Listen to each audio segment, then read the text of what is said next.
নমস্কার বন্ধুরা, মানবীর রান্নাঘরে আপনাদের সবাইকে স্বাগত জানাই। আমার আজকের রেসিপি হলো টমেটো রাইস। এটা একটা সাউথ ইন্ডিয়ান ডিশ, খেতে যথেষ্ট ভালো হয়। তো অনেক রকমভাবেই করা যায়, আমি যেভাবে করেছি সেটা আপনাদের সাথে শেয়ার করছি। এখানে আমি 1.25 গ্লাস মতো বাসমতি চাল নিয়েছি। আপনারা ইচ্ছে করলে অন্য চালও নিতে পারেন। আর নিয়েছি একটু 2 চামচ ছোলার ডাল আর 2 চামচ বিউলির ডাল খোসা সহ। আসলে খোসা ছাড়ানোই নিতাম, কিন্তু খোসা সহটা ছিল, ওই জন্য এটা দিয়েই আমি করেছি। তো বাসমতি চালটা ধুয়ে একটু ভিজিয়ে রেখেছিলাম 10 মিনিট। তারপর এটা 1.25 গ্লাস চাল নিয়েছি, তো এটা ওই 1.5 গ্লাস মতো জল দিয়ে এটাকে আমি একটা সিটি দিয়ে ভাতটা আগে রান্না করে নেব। ভাতটা আপনি হাঁড়িতেই করুন আর প্রেসার কুকারে করুন, আগে রান্না করে রেডি করে রাখতে হবে আর কি। তো আমি প্রেসার কুকারে করেছি, একটা সিটি দিয়ে নামিয়ে নিয়েছি, তারপরে ঠান্ডা করে নিয়েছি, নিয়ে ভাতটা। আর এদিকে আমি 4টে বড় টমেটো নিয়ে নিয়েছি, আর নিয়েছি কাঁচা লঙ্কা, একটা মাঝারি সাইজের পেঁয়াজ আর কারি পাতা।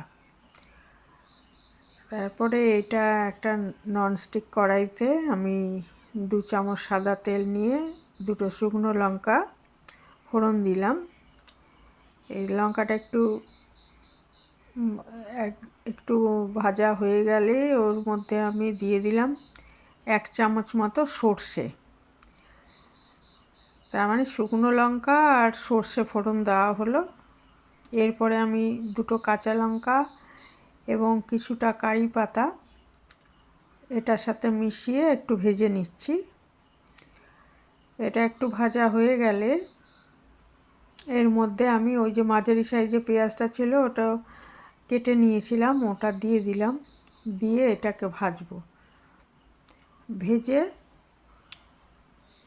এটা পেঁয়াজটা ভাজতে তো একটু সময় লাগে জানেনই, সেটা একটু ভাজা মোটামুটি হয়ে গেলে এর মধ্যে আমি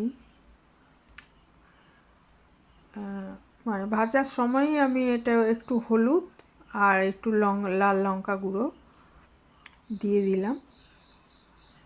আর এইদিকে পেঁয়াজটা ভাজা হচ্ছে, আর এইদিকে আমি ওই ভাতটা ঢেলে নিয়েছি প্রেসার কুকার থেকে, নিয়ে ওটা ঠান্ডা করে নিচ্ছি। আর এদিকে ওই পেঁয়াজ ভাজাটার মধ্যে মোটামুটি ভাজা হয়ে এসছে, ওর মধ্যে আমি ওই ছোলার ডালটা আর বিউলির ডালটা, এটা আমি সামান্য একটু জলে ধুয়ে ভিজিয়ে রেখেছিলাম, এটা না ভেজালেও চলে, এটা সরাসরি এইভাবেও দেওয়া যায়, না ভিজিয়ে আর কি।